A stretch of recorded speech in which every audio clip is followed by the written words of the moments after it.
रहमू नाम सुनते ही कानों में फुसफुसाहट सी लगती है।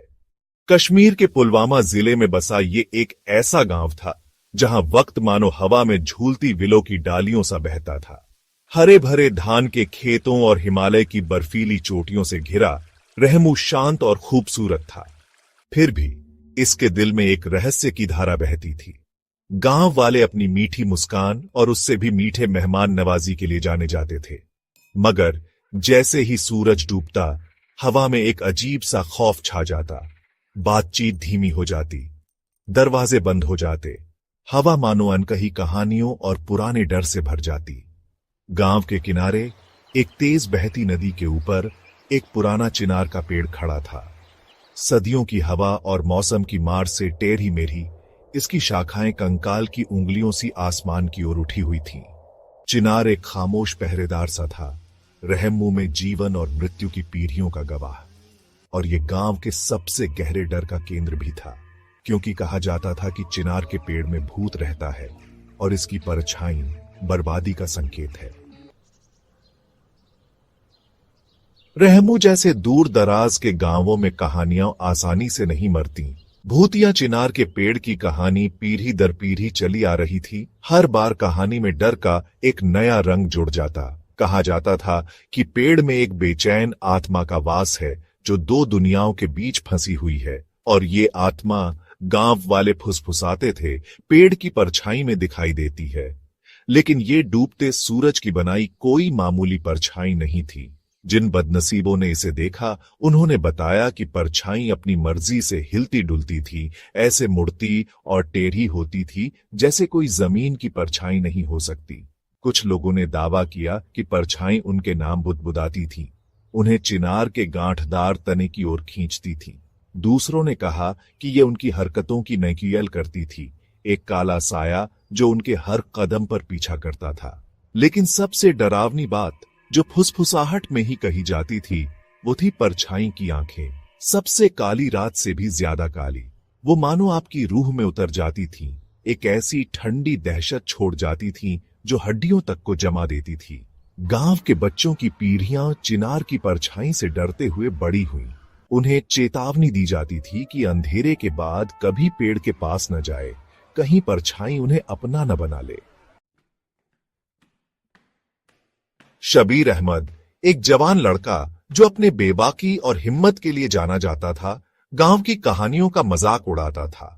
वो उन्हें दादियों की कहानियां कहकर खारिज कर देता था, कुछ नहीं, बस ज्यादा सोचने समझने वालों का अंधविश्वास।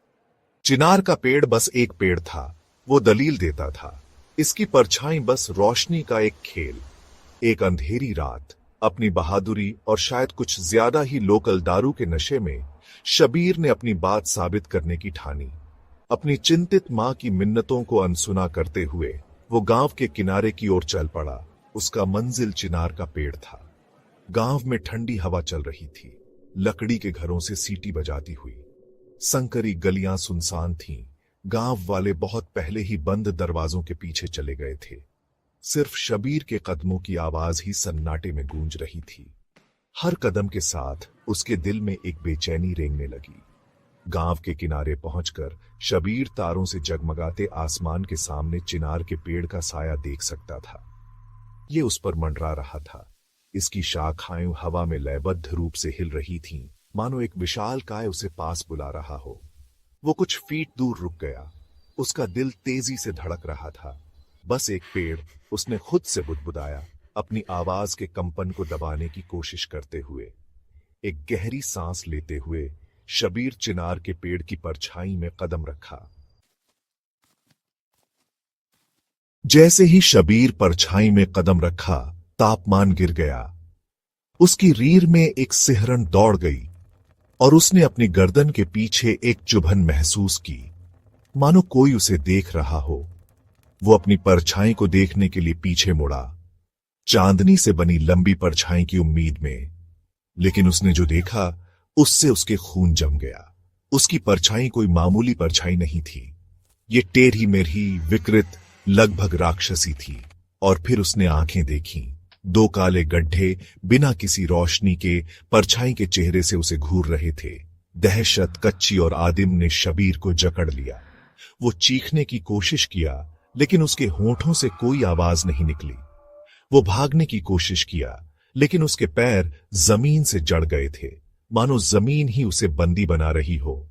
परछाई में आंखें मानो उसे जला रही थीं, उसकी बहादुरी को चीरती हुई और उसके सबसे गहरे डर को उजागर करती हुई। ऐसा लग रहा था जैसे परछाई उसके डर से ताकत पा रही हो, हर पल और मजबूत होती जा रही हो। रात का अंधेरा घना था, सन्नाटा इतना गहरा कि दिल की धड़कन भी साफ सुनाई दे रही थी। पुलवामा के उस छोटे से गांव में, जहां दिन ढलते ही लोग अपने घरों में दुबक जाते थे, वहां आज एक अजीब सी खौफनाक हवा बह रही थी। गांव के चौराहे पर लगे सीसीटीवी कैमरे में एक अजीब सी हलचल दिखाई दी।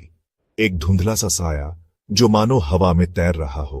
कैमरे के खराब होने की बात तो कोई मानने को तैयार ही नहीं था, क्योंकि उस रात के बाद से ही गांव में अजीबोगरीब घटनाएं शुरू हो गई थीं। कुछ लोगों का कहना था कि वो साया किसी भटकती हुई आत्मा का है, तो कोई उसे शैतानी ताकत मानता था। बच्चों को रात में अकेले बाहर निकलने से मना किया जाने लगा। औरतें सूरज ढलने से पहले ही घर का सारा काम निपटाकर अंदर दुबक जाती। डर मानो उस गांव की हवा में घुल गया था। क्या था वो साया?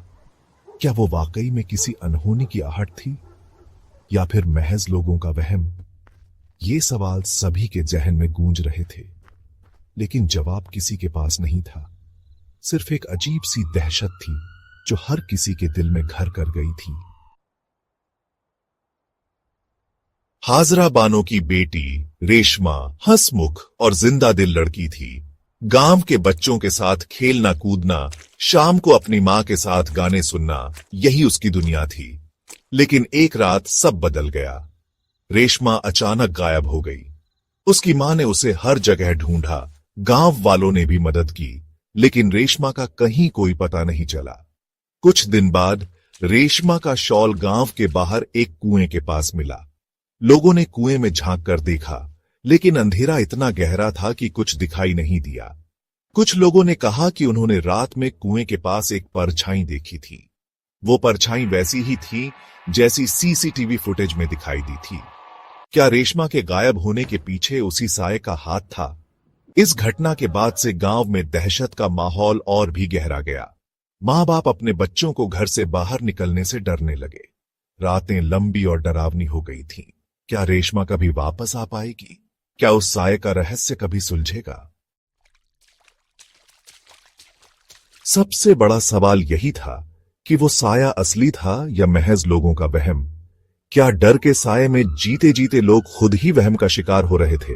लेकिन अगर वो साया असली नहीं था, तो रेशमा कहां गायब हो गई? उसके शॉल कुएं के पास कैसे पहुंचा? कोई जवाब नहीं था, सिर्फ सवाल ही सवाल थे। गांव वालों ने पुलिस को खबर कर दी थी। पुलिस ने जांच शुरू कर दी थी, लेकिन अभी तक कोई सुराग नहीं मिला था। लोगों का कहना था कि पुलिस भी उस साये से डरती है, इसलिए रात में गांव में कोई नहीं रुकता। डर मानो उस गांव की हवा में इस कदर घुल गया था कि सूरज ढलते ही जिंदगी थम सी जाती थी। क्या वो साया वाकई में किसी शैतानी ताकत का प्रतीक था? क्या वो इसी तरह लोगों को डराता रहेगा? क्या उसका रहस्य कभी सुलझेगा? इन सवालों का जवाब जानने के लिए बने रहिए हमारे साथ। रहस्य और डर से भरी इस कहानी के अगले भाग में जानिए, क्या उस साये का रहस्य सुलझ पाता है?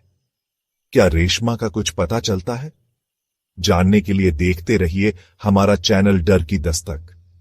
वीडियो को लाइक करें, अपने दोस्तों के साथ शेयर करें और चैनल को सब्सक्राइब करना न भूलें।